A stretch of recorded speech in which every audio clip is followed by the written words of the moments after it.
So The Wizard of Oz has some of the darkest secrets behind the making of the film that I have ever even heard of. So the guy that played the Tin Man, his name's Jack Haley, was not actually the original actor. The original actor was supposed to be a guy by the name of Buddy Ebsen. He had to actually leave shooting after 2 weeks because he was poisoned by his own costume. The aluminum powder that was used for the costume poisoned him. It was reported that he would wake up in the middle of the night screaming because of the pain in his hands and arms and legs. So Hollywood goes ahead and finds someone to replace him, and instead of actually creating something that's safe, they go ahead and continue using the aluminum powder on Haley, but just making the paste a little bit thicker so that it isn't as easy to digest. And for Ebsen, it leads to difficulty breathing, in which he has to go to a hospital and stay in an oxygen tent. And again, they still did not switch to a safer product. And this was not the only toxin that affected cast members on set. Do you guys know the scene where Dorothy is laying in the field of poppies and Glinda the Good Witch sends her a little flurry in order to wake her up? Chrysotile asbestos, which is a known carcinogen, was actually used as the snow. And I don't know how else to stress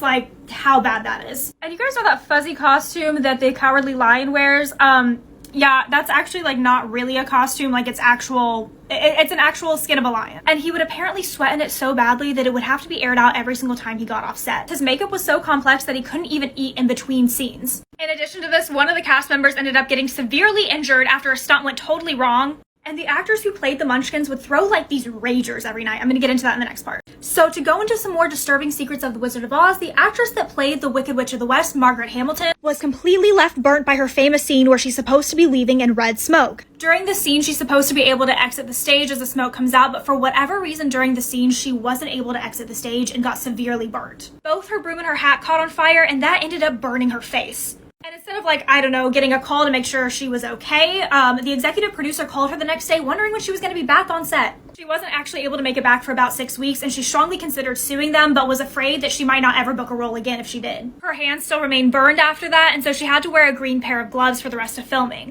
And they ended up putting all the actors who played the Munchkins into the Culver Hotel, which was just a few blocks away from MGM Studios, and they were said to throw wild ragers every single night. They would be erotic, swing from chandeliers, and show up to set the next day drunk. And in addition to the reputation of these wild parties, this hotel actually has a massive reputation for being horribly haunted. And a lot of the workers today will still report suspicious paranormal activity happening around the hotel. So I'm honestly kind of curious if we go there and see if any of the actors from The Wizard of Oz come through. So we're actually here at the Culver Hotel with this very creepy painting. And it's not just me here, I'm here with Nikki. Hey. And we're also here with Mackie and Amanda. Hey. And it should be up on my YouTube by now. So go ahead, click on it and see what happened to us. I had someone tell me the other day that sleep is just death being shy.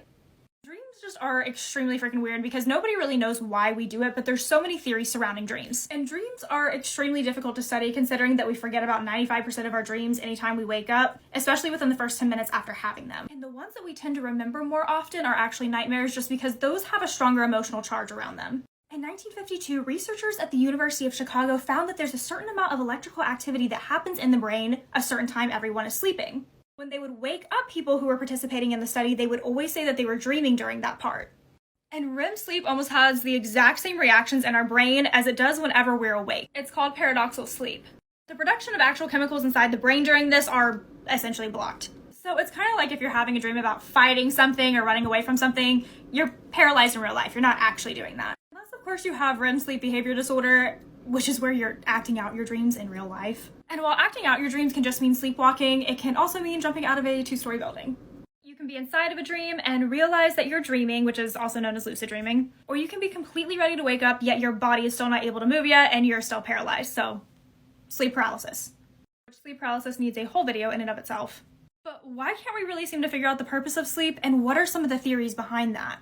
It is just beyond strange to me that nobody knows the function of dreaming. That's why it kind of comes down to just theories. One of the theories is called threat and simulation theory, where essentially there's this biological advantage that we have to dreaming because we're able to experience our anxieties in a place that's safe and there's not actually harm that can happen. We're able to rehearse scenarios that give us anxiety prior to it even happening in dreams. Another theory is that your brain is just organizing memories that happen throughout the day, making connections, essentially unclog the brain of everything else that it doesn't need. For example, anything that I learned in math in high school has now been moved out and is filled with just TikTok sounds. And there's been so many different studies showing that we have to hit REM sleep specifically in order to properly remember things. A study in 2010 showed researchers that when presented with a puzzle, those who actually hit REM sleep, not napped, not stayed up and thought about a maze were actually more likely to complete a 3D maze by their second attempt. The other theory is that dreaming helps to heal us and also take the pain off of traumatic experiences. Even during the REM stage of sleep, if we're having a horrible nightmare, our stress neurotransmitters are way less active than when we're awake. My favorite theory about dreams, and the one that I personally believe in, is that dreams are our conscious mind using symbolic references in order to get our attention or provide meaning. It's very Freudian. If you want to know what some of these symbolic meanings are, like for example, losing your teeth in a dream, I'm going to talk about that in the next part. So what exactly does it mean if you dream about your teeth falling out? Dreams are filled with so many symbolic meanings, and each of them have their own message that your subconscious is trying to get across.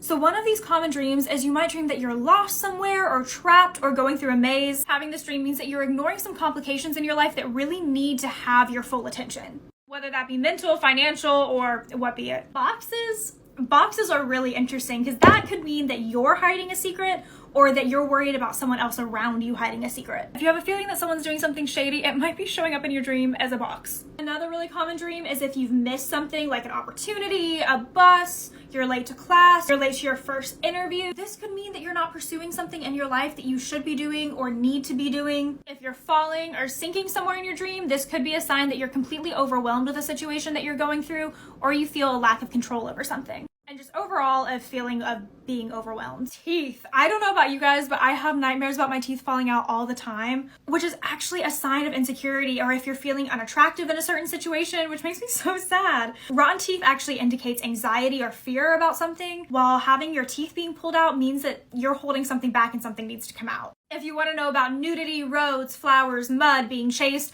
I'm going to talk about all of that on my Instagram Reels.